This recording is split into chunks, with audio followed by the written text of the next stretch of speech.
17 फेब्रुवारीला फ्रान्सचे राष्ट्रीय अध्यक्ष इमॅन्युएल मॅक्रो मुंबईत प्रधानमंत्री नरेंद्र मोदींची घेणार भेट. लोकसभा अध्यक्ष ओम बिर्ला यांना हटवण्यावर विरोधक ठाम. आत्मविश्वास ठरावाला 9 मार्चला होणार संसदेत मतदान.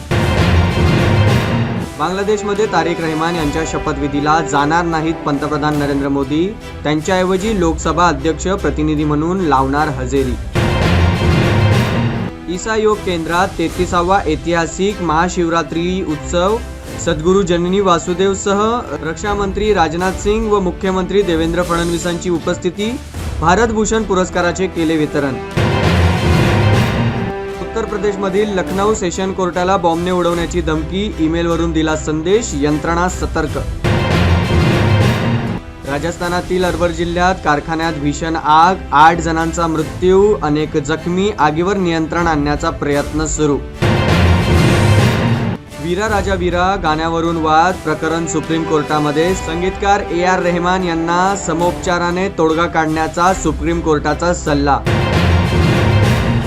महाराष्ट्रात शरद पवारांना मोठा धक्का. नांदेडचे माजी आमदार शंकरअण्णा शेडगे यांचा शिवसेना एकनाथ शिंदे गटामध्ये प्रवेश. मुलुंड येथे मेट्रो पिलरचा स्लॅब कोसळला.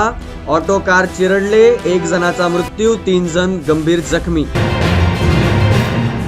5व्या इंडियन ऑलिम्पिक आंतरराष्ट्रीय किक बॉक्सिंग स्पर्धेत पनवेलच्या रोनाल पाटील याला डबल सिल्वर. आमदार प्रशांत ठाकूर यांच्याकडून करण्यात आला सत्कार. 20 फेब्रुवारीला नवी मुंबई महानगरपालिकेची पहिली महासभा. 14 गावाच्या निधी न देण्यात व मल्टी स्पेशालिटी हॉस्पिटल भूखंड रद्द करण्याप्रकरणात होणार वाद.